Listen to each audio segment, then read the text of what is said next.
What's going on, everyone? Today we're going to be creating an autocomplete with search. It's going to be pure HTML, CSS and JavaScript. And so if I start typing in here, say code, we'll get an instant result, and that is how to code. We'll also be handling our case sensitive. So if I type in coding, for example, notice we've got lowercase c. It's taken into consideration, the uppercase C here. And we'll also handle the fact that when there aren't any results, just default back to a normal state. So for example, if I type in E, we get multiple results. So let's get started. So in the interest of keeping things concise and I suppose to the point, what I've done is gone ahead and created our HTML and our CSS ahead of time. I'll leave a link down below. Please feel free to just go ahead and take that, manipulate it, do whatever you want with it. Essentially, the star of the show is going to be this show actual class. So if I remove this, it's going to hide all of our results. But if I show it, then obviously our results show. If I delete the results, it's going to leave some default padding in there, which is why we've got the need for this show. But we've got some basic styles going on over here. We're just setting some colors and line heights and whatnot. But other than that, is relatively basic. And in our script file, there's nothing in here. So I'm going to go ahead and start coding in here. So first things first, let's actually, rather than typing this out, I'm going to copy this over here, and I'm going to say let searchable is equal to an array. Nope, that's not an array, that's an object.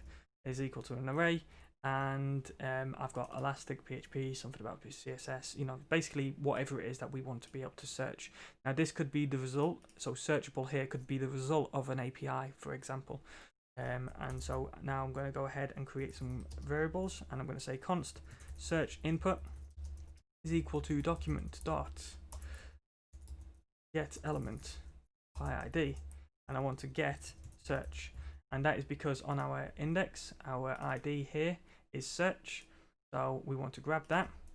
Then I'm going to say const search wrapper is equal to document dot query selector, and I want to grab the dot wrapper, and let's just duplicate this line. So I'm using Alt Shift and down and to duplicate the line. Results wrapper, and that is equal to results. So just to show you where these are in the CSS, sorry, in the HTML. So wrapper for our search results is over here, and then results is just down here.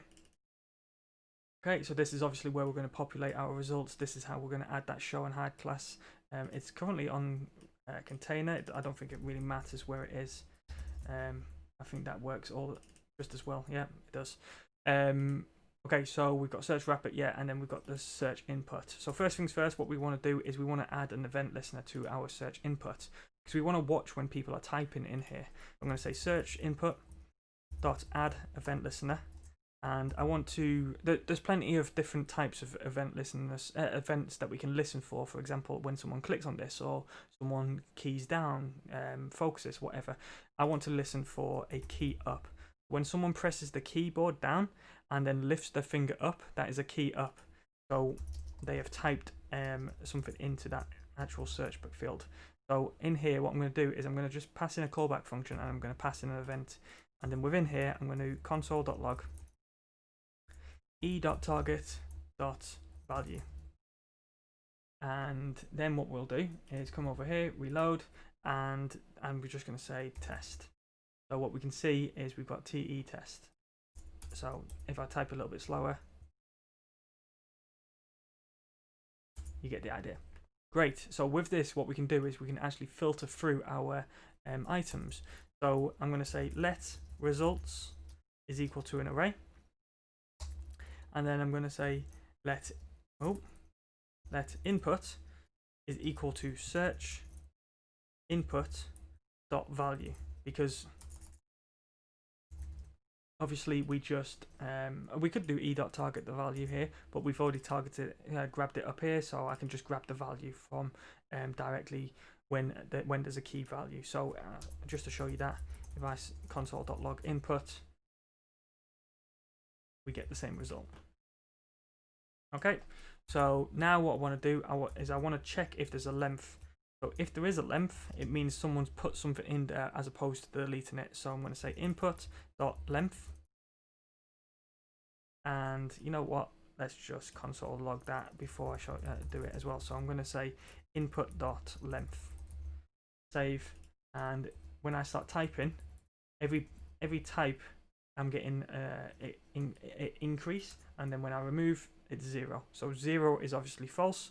So we can do an if input length, because if 0, then it's false, otherwise it's true. If it's any other number, and then what I can do is I can say results is equal to searchable. So this results array is equal to searchable dot filter.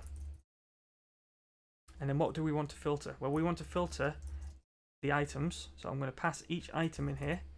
So for every item, I'm going to loop over, and I only want to return item dot to lowercase. And the reason that I'm setting it to lowercase is because some of our items over here, for example, as this has got a capital S, and I'm typing, oh, here we go, coding. I might actually type coding like that, and that's not going to match our results. So what I want to do is I want to take in what the user has inputted, so coding in this case, and I want to lowercase both the input and the searchable inputs, searchable fields. So then there's an exact match. So I'm going to say for every item, make sure it's lowercase, and then I'm going to do an includes the input dot to lowercase. So just as we said a second ago. So what we're doing here is this will return a new array based on our argument, and the argument here is only return the item which has been to lowercase, and it includes the words that we're putting in over here. So for example, if I put a capital C over here, this will turn this into a lowercase. It will also turn everything over here into a lowercase, and it will check for a lowercase c, so essentially this, in our items. So if our item contains a lowercase c, then return it. So let's just reverse that. And I'm going to knock down a couple of lines, and I'm going to say render results with the results. Now I could do all of this like here, but I'm just going to pass in the actual rendering of the results into another function. It just makes sense to pass the logic off into something else. I'm going to say render results is going to take results in, and so every time that we add we type into here, it's going to render the results whether there is results or not, because what we can do is we can do a check on the length as well. So if there is no results.length, so we have no items, what we can do is we can just say return search wrapper dot class list dot remove show, because we don't want to show any results. So that just handles if there's no results. Now we want to obviously go ahead and handle if there are results. And the reason that it handles no results is because we're returning. We're not saying carry on. If we did something like that, it would just carry on processing the rest of our script. So next, what I want to do is I want to say content. Let's say let content is equal to results dot map. So I'm going to loop over my results up here. I want to map over them. And for every one, what I'm going to do is I'm going to pass in a callback function, and I'm going to refer to them as item. And I want to return. I'm going to use backticks here and pass in some HTML. I want to return an li, and I'm just going to say item. And then at the very bottom is I'm going to join this on a string. So now what we should have is content is equal to a big string of all of our results with an li, li on either side of them. So if I console.log our content and I type in C, what we'll see is we've got elastic, something about CSS, and that's because obviously, let's just type in coding. There you go, how to code, and then coding is the only result back. So now we've obviously we've grabbed the results.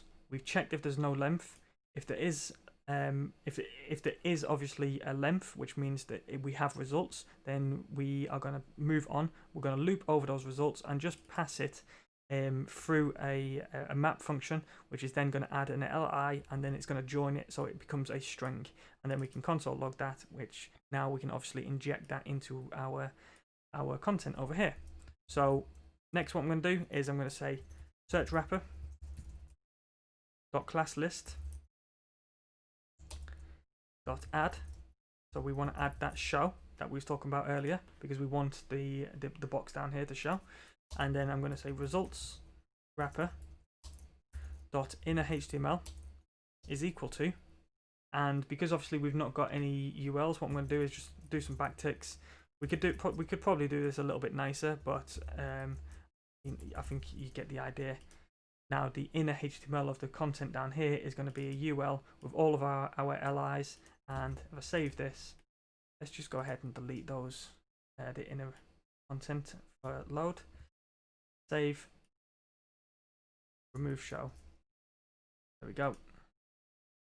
So now what we'll get is, if I type, we're getting no results, so it removes the class, code, elastic.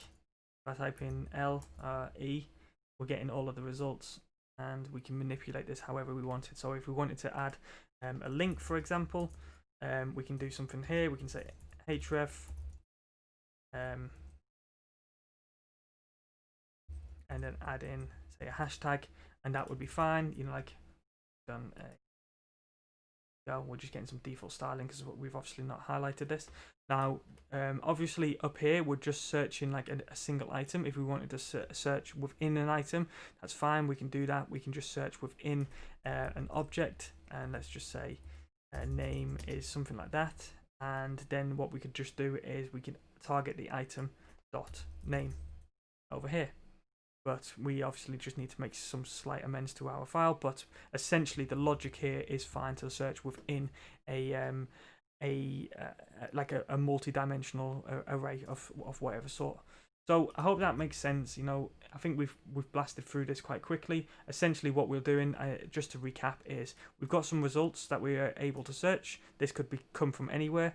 We've declared our variables by specifying our input, our results wrapper, and also our container. We are checking for results by lowercasing everything, because we obviously don't want to have an issue with case-sensitive words. So return any of our results into an array, into a variable that is an array, and then we want to pass all of that handling over into another function. So basically, how you deal with the handling of the results is down to this function down here. So pass over the results here.